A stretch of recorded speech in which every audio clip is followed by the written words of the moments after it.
வணக்கம் பிள்ளைகள். நாங்கள் கடைசியாக முக்கோணிய அகக்கோணங்கள், புறப்புற கோணம், அகத்தெதிர் கோணங்களின் கூட்டுத்தொகை, மற்றது குத்தெதிர் கோணம், ஒன்றுவிட்ட கோணம், ஒத்த கோணம் இதை பற்றி வழியாக விளக்கமாக நாங்கள் பார்த்துனாங்க. அதில் சில கேள்விகள் நாங்கள் செஞ்சினாங்க. இன்றைக்கு நாங்கள் அதிலேயே முக்கோணிகளின் அகக்கோணங்களுக்கு இடையிலான தொடர்புடைய தேற்றத்தை பற்றி பார்க்க போகிறோம். அகக்கோணங்களுக்கு இடையிலான தேற்றம் என்னென்னா, நான் முதல் வீடியோவிலே சொன்ன மாதிரி இப்படி ஒரு முக்கோணம் இருக்குன்னு சொன்னா அந்த முக்கோணிக்கு நான் பேர் விடுறேன் ABC என்று. சரி, ஆகவே அந்த முக்கோணிகளின் அகக்கோணம்ன்றது என்னது? ABC. இந்த கோணம் BCA, இந்த கோணம் BAC, இந்த கோணம். இதுதான் நம்ம முக்கோணிகளின் அகக்கோணம் என்று சொல்லுவோம். இந்த முக்கோணிகளின் அகக்கோணங்களுக்கு தொடர்புடைய தேற்றம் நான் முதலே கூறின மாதிரி ஒரு முக்கோணியின் அகக்கோணங்களின் கூட்டுத்தொகை 180 பாகைக்கு சமனா இருக்கும் என்றதான் அகக்கோணங்களின் தேற்றம். இதனால் முதல் இருக்கிற வீடியோவிலேயே விளங்கப்படுத்தி அது சம்பந்தப்பட்ட கணக்குகள் எவ்வளவோ செய்திருக்கிறேன். பாருங்க, அது பார்த்தீங்கன்னா உங்களுக்கு ஈஸியா இருக்கு. அதில் உங்களுக்கு பாருங்க, உதாரணம் 1 இந்த கோணத்தை கேட்டிருக்காங்க. அப்போ என்ன, உங்களுக்கு BAC, ABC, ACB இது 180 பாகை. இதில் B கோணம் இதை தந்திருக்காங்க என்னென்று 40 பாகை உண்டு. A கோணம் இதை 60 பாகைன்னு தந்திருக்காங்க. அப்போ 40 × 60 100. அப்போ 100 வரைக்கும் B இந்த கோணம் கேட்டிருக்காங்க. அப்போ 180 பாகைன்னு 100 பாகையை கழிக்க 80 பாகைன்னு வரும். அது மாதிரி உதாரணம் 2, உதாரணம் 3 அதில் அவங்க தந்திருக்கிறோம். அதிலெல்லாம் ஈஸியாக ஸ்டெப் பை ஸ்டெப்பாக இருக்காங்க. அதை பார்க்க உங்களுக்கு ஈஸியாகவே விளங்கும். இப்போ நாங்கள் ஸ்ட்ரைட்டாக பயிற்சிக்கு போவோம். இந்த பயிற்சி மூலம் செய்ய உங்களுக்கு ஆட்டோமேட்டிக்காக அந்த கணக்கை விளங்கி கொண்டு வரும். முக்கோணி ஒன்றின் அகக்கோணங்களின் கூட்டுத்தொகை 180 பாகைக்கு சமனாக இருக்கும். இதுதான் அந்த முக்கோணின் அகக்கோணத்தின் தேற்றம். சரியா? இப்போ நாங்கள் பயிற்சி 8 பார்ப்போம். நீங்கள் போன வீடியோ உங்களுக்கு செய்ய ஒழுங்காக நம்பி இருந்தால் இது சமநிலைப்படுத்தாமலே வழிவாக செய்வீங்க. ஓகே, பயிற்சி 8.2 முதலாவது என்ன கேட்டுக்கலாம்? C இந்த கோணத்தை காண சொல்லி இருக்குது. அது மாதிரி மற்ற ரெண்டாவதுல Y இந்த கோணம், மூன்றாவது QPR P இந்த கோணத்தை காண சொல்லி கேட்டுக்கலாம். இந்த மூணையும் கேட்டுக்கலாம். அப்போ நாங்கள் எவ்வளோ படத்தை போடுவோம். எப்பவுமே படம் நீங்கள் பெருசாக போடணும். முதலாவது கேள்விக்கான படம்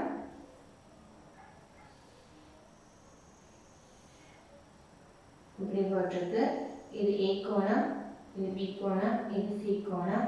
இது உங்களுக்கு தந்திருக்காங்க 55 பாகை என்று. இது உங்களுக்கு தந்திருக்காங்க 70 பாகை என்று. ஆகவே உங்களுக்கு ஈஸியாக தெரியும் என்ன, இந்த கோணம் கேட்டிருக்கு. முக்கோணி ஒன்றின் அகக்கோணங்களின் கூட்டுத்தொகை எவ்வளவு?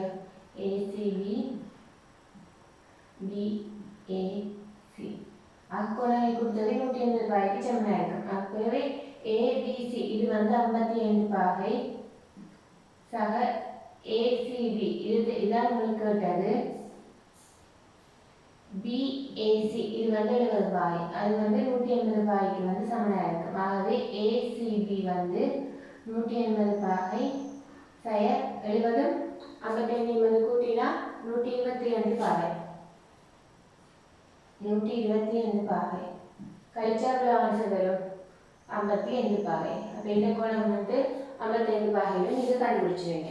அடுத்து ரெண்டாவது கேள்வி பாருங்க. ரெண்டாவது கேள்வி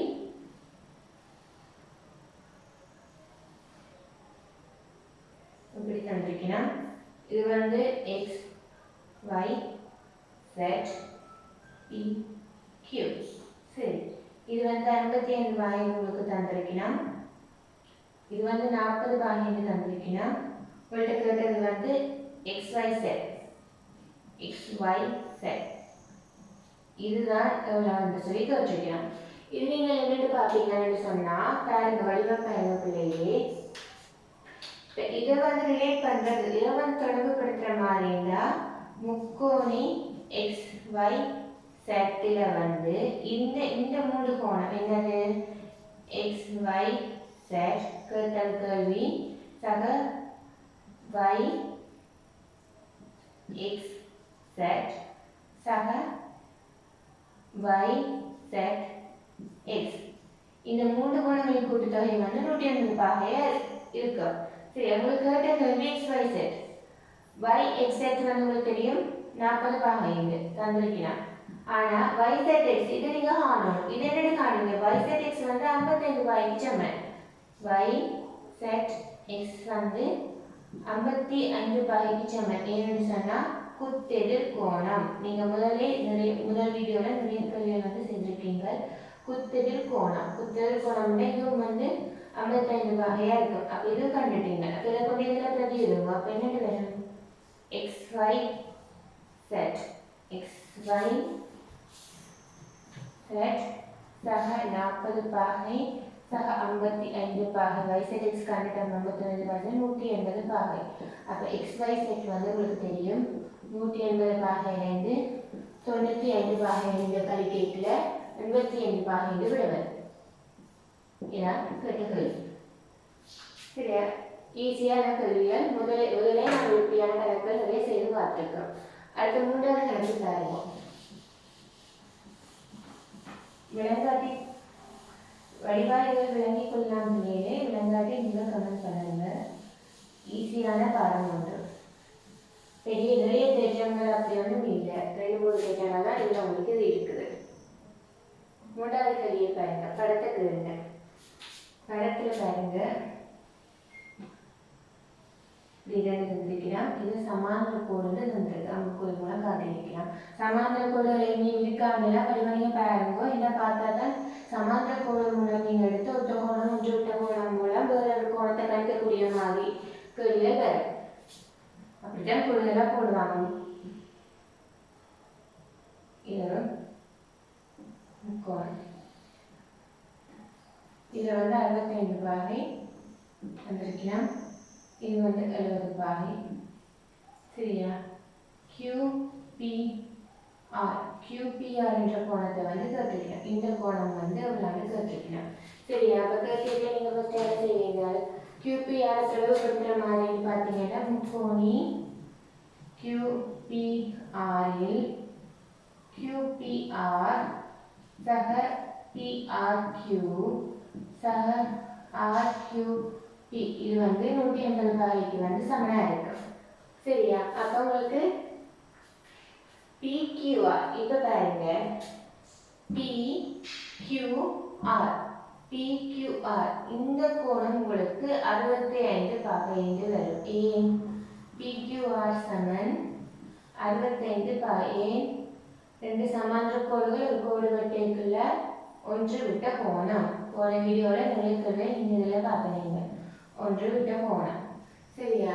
அப்போ QPR வந்து கேட்டிருக்கு. இது தெரியும், இது தெரியும். அப்போ QPR தான் கேட்டது. நீங்கள் ரெண்டா தெரியும். QPR சக இது நீங்கள் கண்டுட்டீங்களா? 65 பாகை சக 70 பாகை தந்திருக்கிறது சமன் 180 பாகை. அப்போ என்ன வரும்? QPR சமன் QPR சமன் 180 சக 135 சமன் 45 பாகை வரும். ஈஸியாக இதில் வந்துச்சு. அதெல்லாம் சிம்பிளான கேள்வி பாருங்க பிள்ளைகள். சரி, அதை மாதிரி தான் உங்களுக்கு 2வது கேள்வியும் 3வது கேள்வியும். 3வது கேள்வி வந்து ஒன்றும் இல்லை. பாருங்க, பின்வரும் பகுதிகளில் ஒவ்வொன்றிலும் உள்ள கோணத்திரிதம் முக்கோணி நகர்கோணங்களாக இருக்க முடியுமா என துணிங்க. அது என்னன்னு சொல்லியிருக்குண்டா, இப்போ நீங்கள் இது வந்து முக்கோணி நகர்கோணமாக இருக்குமான்னு கேட்டிருக்குண்டா, அந்த 3 கோணம் தந்திருக்கீங்கன்னா அந்த 3 கோணத்தின் கூட்டுத்தொகையும் வந்து 180 பாகை இருந்தால் தான் அது முக்கோணி நகர்கோணமாக இருக்கும். இப்போ முதலாவது பாருங்க 50 40 90. அப்போ 50 சக 40 சக 90 சமன் 180. அப்போ அதை கட்டாயம் அகக்கோணமாக இருக்கும். அடுத்து 2வது பாருங்க 70 30 75 பாகை. அது வந்து 70 சக 30 சக 75 175 பாகை. 180 தான் ஒரு முக்கோணிக்கு அகக்கோணங்கள் கூட்டுத்தொகை. அப்போ அது வந்து அகக்கோணமாக இருக்க முடியாது. அப்படி அந்த கேள்வி வந்து செய்திருக்கு. 2வது கேள்வி வந்து உங்களுக்கு ஈஸியான ஒரு கேள்வி. 2வது கேள்வி பாருங்க. x ஆக 80 சக 40 பாகை சமன் 180. x பாகை காணுங்க. நீங்கள் 80 40 120. அப்போ 180 120 60 பாகை. அது மாதிரி 2p சக 98 பாகை வந்து 2p TPன்னு தந்திருக்காங்க 2வது கேள்வியில். 2p சக 98 பாகை வந்து 180 பாகைக்கு சமனாக இருக்கும். அப்போ 2p 98 பாகை. ரெண்டாவது கேள்வி பாருங்க. உங்களுக்கு தந்த கேள்வி வந்து இப்படி இருக்கு. இதுவும் பீன்னு தந்திருக்கலாம், இதுவும் பீன்னு தந்திருக்கலாம், 98 பாகைன்னு தந்திருக்கலாம். அப்போ 2 பி சக 98 பாகை வந்து 180 பாகையாக இருக்கும். அப்போ 2 பி சமன் 8, 98, 90, 82. ஓ 82 பாகையாக இருக்கும். 2 பி தான் 82 பாகை. அப்போ பி எவ்வளவு? 41 பாகை. 98, 8, 10. ஓ பி வந்து 47 பாகையில் வரும். மூன்றாவது என்ன வரும்? ஏ சக 10, 2 சக ஏ சை 30 வந்து 180 பாகை.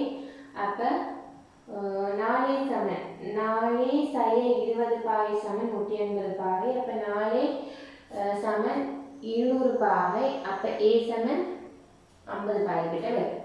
சரியா? அது மாதிரி 4, 5, 6 கணக்கு பிள்ளையிலே அதுக்கான விடையை நாங்கள் வெளியே போட்டோம். இப்போ அடுத்தது 4வது கேள்வியை பாருங்க. 4வது கேள்வி வந்து ஒரு முக்கோணின் அகக்கோணங்கள் 2க்கு 3க்கு 4 என்னும் விகிதத்தில் உள்ளன. ஒரு முக்கோணின் வந்து அகக்கோணம் வந்து 2க்கு 3க்கு 4 என்ற விகிதத்தில் உள்ளன.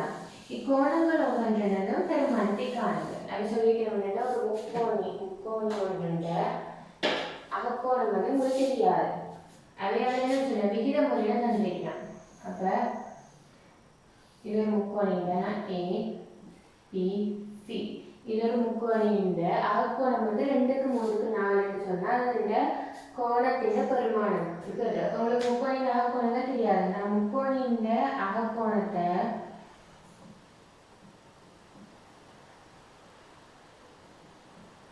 முக்கோணின் அகக்கோணம் 2க்கு 3க்கு 4. சரியா? இது 2க்கு 3க்கு 4ன்னு சொல்லியிருக்கீங்க. அது ஒவ்வொரு கோணங்களின் ஒவ்வொன்றினதும் பெருமானத்தை காண்பன்னு சொல்லியிருக்கிறேன். 9, 140.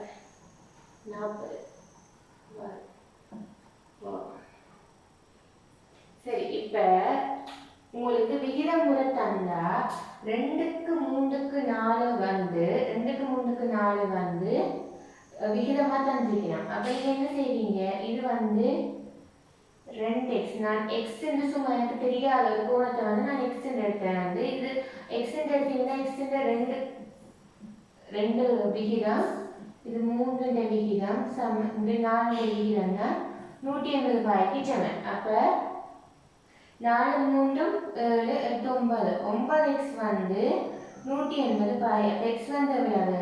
20 பாகை. நீங்கள் எக்ஸ் தான் தந்துருக்கீங்க. ஆனால் அந்த முக்கோணின் அகக்கோணங்கள் வந்து 2க்கு 3க்கு 4. இப்போ நீங்கள் எக்ஸ் எடுக்காம நீங்கள் சும்மா இப்படி வேண்டும். 2க்கு 3xக்கு 4ன்னு சொன்னால் 3, 2, 5, 4, 9x. 9x வந்து 180 பாகை. நீங்கள் எக்ஸ் கண்டுபிடிங்க என்னண்டு 20 பாகைன்னு. 20 பாகைன்னு வந்தால் இது எக்ஸ் வந்து ஒரு இதுண்ட விகிதம். அது 2 மடங்கு. அப்போ 2 மடங்குன்னு சொன்னால் 2x × 3x × 4x. இதில் எக்ஸ் போனால் 2க்கு 3க்கு 4 வரும். அப்போ எக்ஸ் வந்து 20. அப்போ 2 தர 20க்கு 3 தர 20, 4 தர 20. அப்போ என்னென்ன 40, 60, 80. சரியா? ஒன்று விட பிள்ளைகளே முக்கோணின் விகிதம் தந்திருக்கிறேன். உங்களுக்கு விகிதம் தரைக்கு உங்களுக்கு அதுக்குள்ள இவ்வளோ கோணம் இருக்குன்னு தெரியாது. நான் அதுக்கு ஒரு கோணத்தின் ஒரு இதை வந்து நான் எக்ஸ்டெண்ட் எடுக்கிறேன். அப்போ எக்ஸ்டெண்ட் எடுத்தேன்டா அதுக்கு 2 மடங்கு விகிதம்டா 2x, 3 மடங்கு விகிதம்டா 3x, 4 மடங்கு விகிதம்டா 4x. அப்போ 2xக்கு 3xக்கு 4x வந்து 180 பாகையாக இருக்குதுன்னு சொன்னால் இல்லை நீங்கள் ஸ்ட்ரெயிட்டாகவே எழுதலாம். இந்த 2க்கு 3க்கு 4, 2க்கு 3க்கு 4, 180 பாகை. அப்போ என்ன 2, 3, 4. அப்போ வளமை விகித கணக்கு செய்கிற மாதிரி 4, 3, 7, 2, 9. 9ஆல் பிரித்து 2 மடங்கு எவ்வளோ வருது? அதே ஆன்சர் தான் வரப்போகிறது. 40.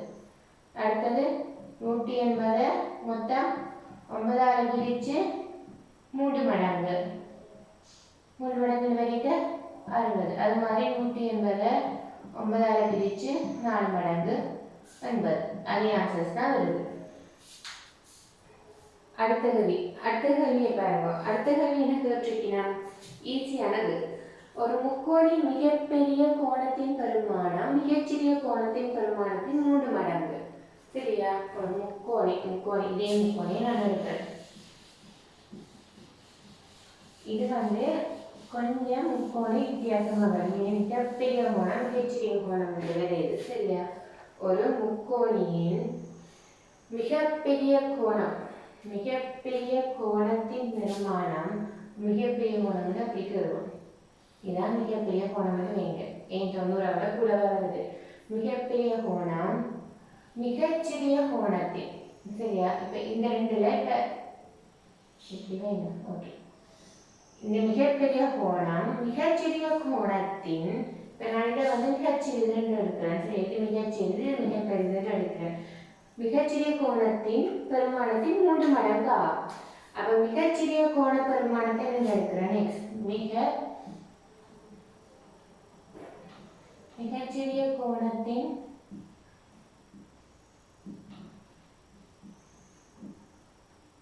பெருமானம் x என்க. சரியா? அப்ப நான் x என்றேன். அப்ப மிகப்பெரிய கோணத்தின் பெருமானம் மிகச்சிறிய கோணத்தின் பெருமானத்தின் 3 மடங்கு. 3 மடங்குன்னு சொன்னா அப்ப மிகப்பெரிய கோணம் எவ்வளவு? சரி, மிகப்பெரிய கோணம் மிகச்சிறிய கோணத்தின் 3 மடங்கு. மிகச்சிறிய கோணம் நான் x எடுத்துட்டேன். அப்ப மிகப்பெரிய கோணம் என்ன? 3x 3x. சரியா? அடுத்தது எஞ்சியுள்ள கோணத்தின் பெருமானம் மிகச்சிறிய கோணத்தின் பெருமானத்தில் 2 மடங்கு. எஞ்சியுள்ளது எவ்வளவு? எஞ்சியுள்ள கோணத்தின் பெருமானம் மிகச்சிறிய கோணத்தின் பெருமானத்தின் 2 மடங்கு. எஞ்சியுள்ள கோணம் மிகச்சிறிய கோணத்தின் 2 மடங்குண்டா 10x. முக்கோணின் கோணங்களை வேறுபாடாக காண்க. அப்ப நீங்க x எடுத்துட்டீங்க. மிகப்பெரிய கோணம் 3x, மிகச்சிறிய கோணம் 2x. அப்ப கோணங்கள் கொடுத்தவை 3x ஆக 2x ஆக x சமன் 180 பாகை. அப்ப rx சமன் 180 பாகை, x சமன் 30 பாகை. x சமன் 30 பாகை என்பதோடு நீங்க விடக்கூடாது பிள்ளையே. அதுல ஒவ்வொன்றையும் வேறுபாடாக காண்கிறது கற்றுக்கு. அப்ப மிகச்சிறிய கோணம் x சமன் 30 பாகை கண்டுட்டீங்க. அடுத்த மிகப்பெரிய கோணம் 3x. 3x எவ்வளவு வரும்? 3 தர 30 90 பாகை வரும். எஞ்சியுள்ள கோணம் 2x. இப்போ 2 தர x 60 பாகை வரும். இதுதான் இந்த ஆன்சர். எக்ஸை மட்டும் கண்டுட்டு விடக்கூடாது. தொடர்ந்து நீங்கள் 2x-ஐயும் 3x-ஐயும் கண்டு கொடுக்கணும். அப்பதான் உங்களுக்கு ஃபுல் மார்க்ஸ் விடும். சரி, அடுத்தது பாருங்க. முக்கோணிகளின் அகக்கோணங்களின் கூட்டுத்தொகை பற்றிய தேற்றத்தின் முழுமையான நிறுவலும் அதன் பிரயோகமும். அந்த தேற்றத்தின் நிறுவல் நாங்கள் முதலே ஒரு நிறுவல் கோண கணக்கில் பார்த்தனாங்க. கோண கணக்கில் என்ன பார்த்தனாங்க? ஒரு முக்கோணியின் புறக்கோணமானது அகத்தெதிர் கோணத்தின் கூட்டுத்தொகைக்கு சமன் என்ற தேற்றத்தின் நிறுவல் மாய்த்தான் இதுன்ற நிறுவலும் வருது. ஸ்டெப் பை ஸ்டெப்பாக வருது. அதை நீங்கள் வடிவாக பார்த்து கொண்டு போனீங்கன்னா உங்களுக்கு விளங்கும். அதில் ABC ஒரு முக்கோணி தந்திருக்கு. நாங்கள் நிறுவ வேண்டியது 180 பாகை. அகக்கோணத்தின் கூட்டுத்தொகை 180 பாகை. அதில் அதே மாதிரி பிசியை டி வரை நீட்டி ஏபிக்கு சமாந்தரமாக சியூடாக ஒரு இதை கீழிடும். அதில் பாருங்க, ஏபிசி இசிடிக்கு சமனே ஒத்த கோணம், மற்றது ஒன்று விட்ட கோணம். அது ரெண்டையும் கூட்டைக்குள்ள 180. ஏசிபியை 2 பக்கம் கூட்டைக்குள்ள ஒரே கணியத்தை சமனுக்கு வலது பக்கம் இடது பக்கம் கூட்டினா அந்த சமன்பாடு மாறாது. அந்த சமன்ன்றது இது மாறாது. கூட்டி போட்டு அந்த விடையை எடுத்துக்கலாம். இது நாங்கள் முதலே ஒரு முக்கோணி புறக்கோணமானது அகத்தெதிர் கோணங்களின் கூட்டுத்தொகைக்கு சமன் என்ற நிறுவலுக்கும் இதே மாதிரி தான் சமாந்திரம் நாங்கள் கீறி நாங்கள் அந்த விடையை எடுத்தினாங்க. ஈஸியான தேற்றம். அதில் உதாரணம் 1 உதாரணம் 2 ஸ்டெப் பை ஸ்டெப்பாக அதை செய்து காட்டியிருக்கிறோம். அதில் இது டவுட் இருந்தால் நீங்கள் எனக்கு காமெண்ட் பண்ணுங்க, நான் உங்களை விளங்கப்படுத்தி விடுவேன். சரி, இப்போ நாங்கள் பயிற்சி 8.3 பார்க்கலாம். கணக்கு எவ்வளோ ஈஸியாக இருக்குது. விளங்கினா ஈஸியாக நீங்கள் செய்திருவீங்க. சரியா? பயிற்சி 8.3 முதலாவது கேள்வி என்ன? தரப்பட்டுள்ள உறவில் ஏசிபி சமன் பிபிடி ஆகும். சிஏபி சமன் பிபிபி என நிறுவுது. சரி, படத்தை நீங்கள் ஃபஸ்ட்டாக பெருசாக போடணும் பிள்ளைங்க. எப்போவுமே கணிதத்தில் முக்கியமான ஒரு விஷயம் படத்தை பெருசாக போடணும். ஏன்னா நீங்கள் படத்தை சின்னதாக கீறினீங்கன்னு சொன்னால் அதுக்குள்ள இப்போ இல்லை பிறகு பிறகு வந்து அட்வான்ஸாக உங்களுக்கு கொஞ்சம் பெருசாக கொண்டு போயிருக்குல்ல நீங்கள் நிறைய கோணங்கள் குறிக்க வேண்டி வரும். அப்போ நீங்கள் சின்னதாக போட்டிங்கன்னா ஒன்றுக்குள்ள ஒன்று செதுப்படைக்கு உங்களுக்கு பிறகு அதை விளங்கி இருக்கிறதுக்கே கொஞ்சம் டைம் ஆகும். நீங்கள் பெருசாக போட்டிங்கன்னா டக்குன்னு பார்க்க உங்களுக்கு கணக்கு கொஞ்சம் தெளிவாக விளங்கும். அதுக்காகத்தான் சரி. அப்போ இதில் கேட்டிருக்கணும் என்ன, ஏசிபி வந்து பிபிடிக்கு வந்து சமன்னு சொல்லியிருக்கலாம். ஏசிபி வந்து பிபிடிக்கு சமன்னு சொல்லியிருக்கலாம். சரியா? சிஏபி சமன் பிடிபி, இது சிஏபி வந்து பிடிபிக்கு சமன்னு சொல்லி காட்ட சொல்லியிருக்கு. ஈஸியான கேள்வி பிள்ளைகள். இதில் பாருங்க, ஏசிபி சமன் பிபிடி தரவு. சரியோ? இந்த கோணமும் சமனா இருக்கும். ரெண்டு கோணங்கள் ஒன்றை ஒன்று வெட்டும் போது குத்தெதிர் கோணம் சமன். இந்த கோணம் இந்த ரெண்டு கோணம் ஒன்றை ஒன்று வெட்டேக்கல அந்த குத்தெதிர் கோணங்கள் வந்து சமன். அப்ப சிபிஏ வந்து பிபிடிக்கு சமனா இருக்கு. இது வந்து இதுக்கு சமனா இருக்கும், இது வந்து இதுக்கு சமனா இருக்குமே. ரெண்டு கோணங்கள் ஒன்றை ஒன்று வெட்டேக்கல குத்தெதிர் கோணம் கோணம். சரியோ? அப்ப உங்களுக்கு என்ன ஈஸியா வரும், என்னண்டு சிஏபி வந்து பிபிபிக்கு சமனா இருக்கு. வெளிப்படை உண்மை என்ன, இந்த கோணம் இந்த கோணத்துக்கு சமன், இந்த கோணம் இந்த கோணத்துக்கு சமன் என்றால் இந்த கோணம் இந்த கோணத்துக்கு சமன். இப்போ இது வந்து நான் 40 ரூபாய்னு எடுக்கிறேன்னு வைங்க. அப்போ இதுவும் வந்து 40 ரூபாயாக தான் இருக்கு இல்லையா? தரவு தந்திருக்காங்க. அடுத்து இதை பாருங்க, நான் இதை வந்து ஒரு 60 ரூபாய்னு எடுக்கிறேன்னு வைங்க. இது 60 எடுத்தேன்னா இதுவும் 60 தான் இருக்கும். குத்தெதிர் கோணம். சரியோ? இதில் இப்போ இந்த கோணத்தை நீங்கள் காண போறீங்கன்னு காணுவீங்க. சிஏபி சக 60 சக 40 பாகை வந்து 180 ரூபாய்க்கு சமனா இருக்கும்னு வைங்க. 180 ரூபாய்க்கு சமனா இருக்குன்னு தேய்ச்சேன். இப்போ என்ன செய்யும், சிஏபி வந்து காணுவீங்க என்னது 60 40 180 100 போனால் 80 ரூபாய் கண்டுவீங்க. அதே மாதிரி இதுலேயே காணிக்க ரெண்டு வரும். பிடிபி வந்து 80 ரூபாய் தான் வரும். அப்போ 80 சமன்னு சொன்னால் இந்த கோணம் இந்த கோணத்துக்கு சமனாக இருக்கும். அவ்வளோதான் இது. அதை விட நீங்கள் இது இதுக்கு சமன் இது இதுக்கு சமன், ஆகவே இது இதுக்கு சமன் வெளிப்படை உண்மை. சரியோ? அடுத்தது பாருங்க. அடுத்து வந்து ரெண்டாவது கேள்வி பாருங்க. ரெண்டாவது கேள்வியில் வந்து தந்திருக்கு என்ன, உருவி நாட்பக்கல் ஏபிசிடி மூலைவிட்டம் ஏசியினால் பிஏடி பிசிடி ஆகியன சமக்கூடப்பட்டுள்ளன. ஏபிசி சமன் ஏபிசி, ஏபிசி சமன் ஏடிசி என்று சொல்லி நிறுவனம் சொல்லி கேட்டிருக்கிறான். தரப்பட்டுள்ள உருவில் நாட்பக்கலானது ஏபிசிடியின் மூலைவிட்டம் ஏசியினால் பிஏடி பிசிடி ஆகியன இரு சமக்கூடப்பட்டுள்ளது. இதுவும் இதே மாதிரி வெளிப்படை உண்மைகள் தான் வரப்போகுது. என்ன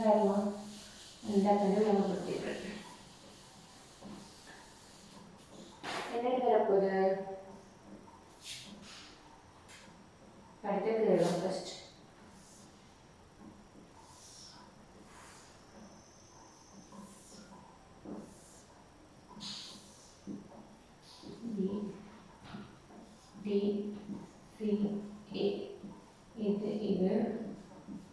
இது சமனா இருக்கு. சரியோ?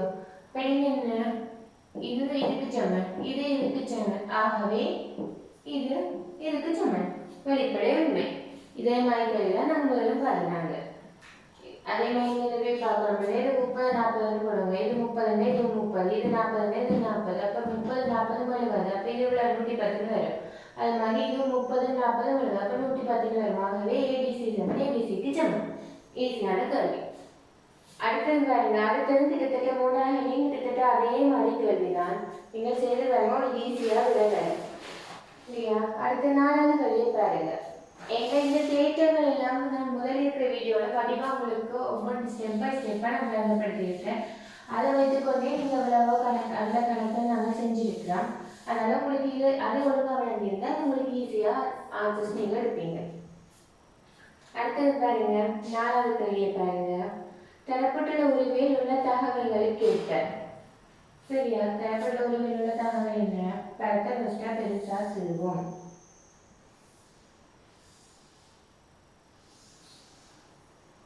இது செங்கோணம் இல்லை, ஸ்லாண்டர்.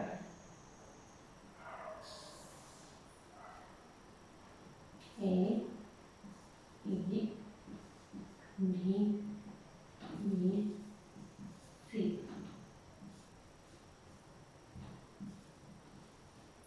தரப்பட்டுள்ள உறவில் உள்ள தகவல்களுக்கேற்ப BAயின் பெருமானத்தை BAEயின் பெருமானத்தை A இன் சார்பில் காட்டுக. சரியா? கேட்டீங்க BAE. சரியா? BAE இதை கேட்டீங்க. இப்போ நீங்கள் பாருங்க, முக்கோணி ABC எடுத்துக்கொள்ளுங்க. சரியா? முக்கோணி ABCயில் BAE தான் கேட்டிருக்கேன். BAE தொடர்படுத்துகிற மாதிரி நாங்கள் ABC எடுப்போம். சரியா? அதை பாருங்க, BAE சக இது எவ்வளவு? 90 பாகை சக இந்த கோணம் ABC இந்த கோணத்தை எடுத்திருக்கோம். BAE BAE BAC ஒன்றுதான். இதே கோணத்தை தான் கட்டிக்கலாம். இப்போ ABCயில் BAE ABC ACB இந்த 3 கோணங்கள் கொடுத்தவை 180 பாகைக்கு சமனாக இருக்கு. ABC எவ்வளவு? 90 பாகை. ACB வந்து A பாகைக்கு தந்திருக்கலாம். அது சமயம் 180 பாகை. முக்கோணி என்று நாகக்கோணங்களை கொடுத்தவை வந்து 180 பாகைக்கு சமனாக இருக்கு. இப்போ BAE கண்டுவீங்க. BAE எவ்வளவு? 90 A பாகை. அதுக்கேற்ற மாதிரி BAயின் பெருமானத்தை A சார்பில் கண்டாச்சு. அது அவ்வளோ ஈஸியான கேள்வி உண்டு. அடுத்த பாருங்க, BBC சக DBCயின் பெருமானத்தை A சார்பில் காட்டுது. BBC இந்த கோணத்தினையும் அடுத்தது என்ன கேட்டிருக்கீங்கன்னா DBC இந்த கோணம் A சார்பில் காட்ட சொல்லியிருக்கு. A சார்பில் காட்டுறேன்னு சொன்னா என்ன? ஈஸி சொல்லுங்க. 2A இருக்கு. A சார்பில் காட்டுறேன்னு சொன்னா முக்கோணி BBCயில்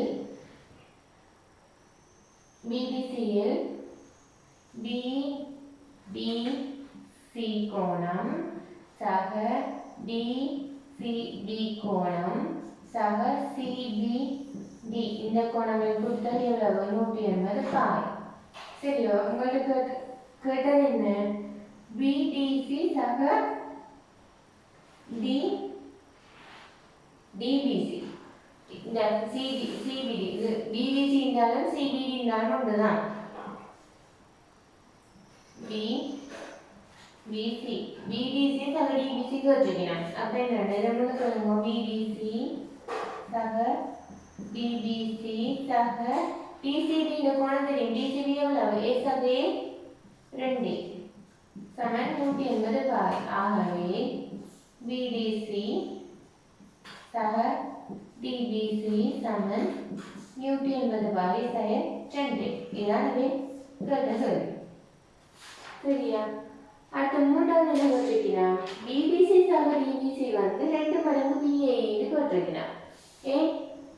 BBC சக DBC வந்து 2 மடங்கு BAEன்னு காட்டலாம். BAE எவ்வளவு? 90 A பாகை. 90 A பாகைனா நீங்க 2ஆல பெருக்கிறீங்கன்னா இப்போ BAE வந்து 90 A பாகை. அப்போ 2 மடங்கு BAE எவ்வளவு? கீழே எழுதுறேன்.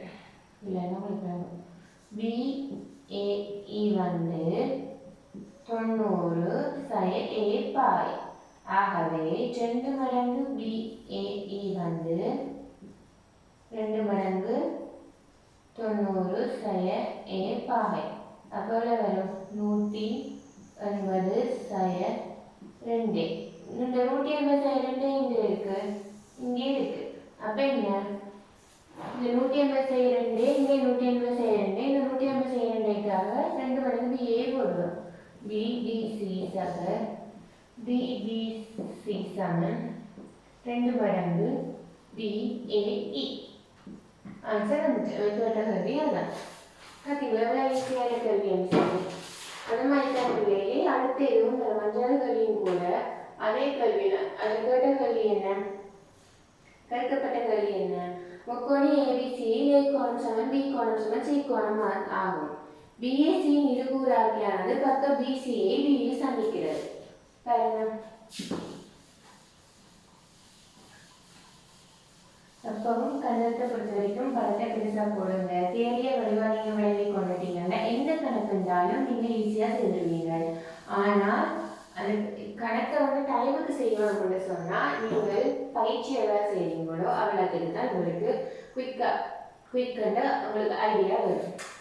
முக்கோணி ஏபிசியில் படத்தை பெருசாக வருவோம்.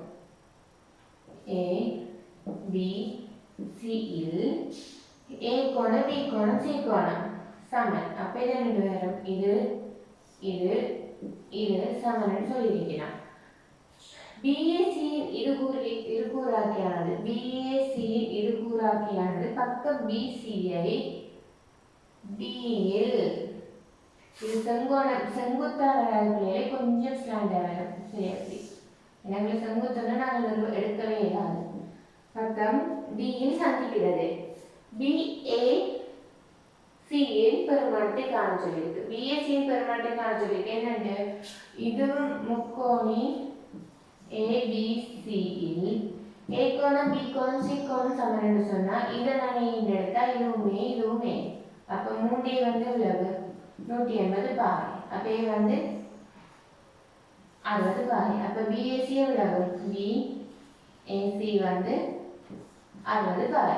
சரி, அடுத்து என்ன, முக்கோணி ABD ஒரு செங்கோண முக்கோணி என நிறுவுக. முக்கோணி வந்து ABD-யை வந்து செங்கோண முக்கோணின்னு சொல்லி வச்சுக்க. இதில் பாருங்க, இது 60 பாகை. அப்போ இது என்ன வரும், எல்லாமே 60. அப்போ இதுவும் 60, இதுவும் 60, இதுவும் 60. இது 60, இது ஃபுல்லாக தான் 60. அதில் சொல்லியிருக்கேன் என்னென்னு, இது சம கோணம், இது சமம்.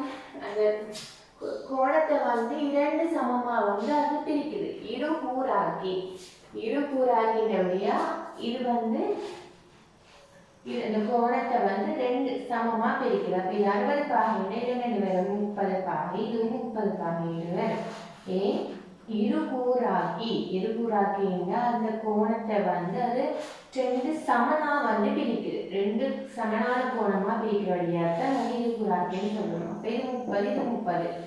கேட்ட கேள்வியின்படி என்ன, ADB வந்து முக்கோணி ABB வந்து செங்கோண முக்கோணின்னு நிறுவ சொல்லியிருக்கு.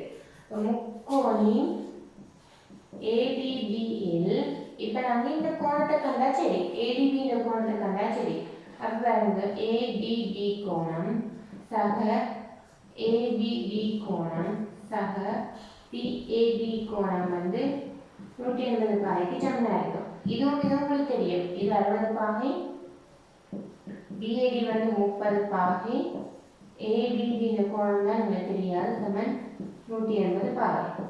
அப்போ ADB கோணம் உள்ள அது வரும் 60, 30, 90, 182, 90 கோணம் 90. அப்போ யாரேனும் ஒரு முக்கோணியின் ஒரு பக்க கோணமானது 90 பாகையாக இருந்தால் அந்த முக்கோணி கட்டாயம் செங்கோண முக்கோணி. ஆகவே முக்கோணி ABB ஆனது செங்கோண, யாரேனும் ஒரு கோணம் வந்து 90 பாகையாக இருந்தால் அந்த முக்கோணி கட்டாயம் செங்கோண முக்கோணி.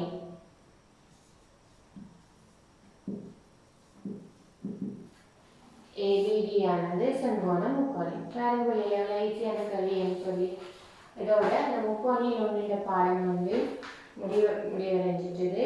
தேற்றம் அதில் ஒன்றுமில்லை, அக்கோணத்துக்கு கோணமானது அகத்தெழுது கோணங்கள் கொடுத்து வைக்கிச்சாங்க. அடுத்தது குத்தெழு கோணம், ஒன்று கொத்த கோணம், ஒன்று விட்ட கோணம். அடுத்தது அகக்கோணங்களின் கூட்டுத்தொகை வந்து 180 பாகைக்கு சமனாக. இவ்வளோ தான் நாங்கள் முக்கோணி ஒன்றில் வந்து பார்த்த தேற்றங்கள். அதில் அதில் சில கேள்விகளும் நான் இதில் பயிற்சிகளை நாங்கள் செய்திருக்கிறோம். இதில் டவுட் எதுவும் இருந்தால் கரெக்டான கமெண்ட் பண்ணுங்கள், நான் கிளியர் பண்ணி விடுவேன். அடுத்த முக்கோணி ட்ரெண்ட் பாடத்தில் வந்து இதை விட கொஞ்சம் அட்வான்ஸான தேற்றங்கள் இருக்கும். அது அடுத்தடுத்த வீடியோவில் நான் உங்களுக்கு அப்லோட் பண்ணுவேன். கட்டாயம் பார்த்து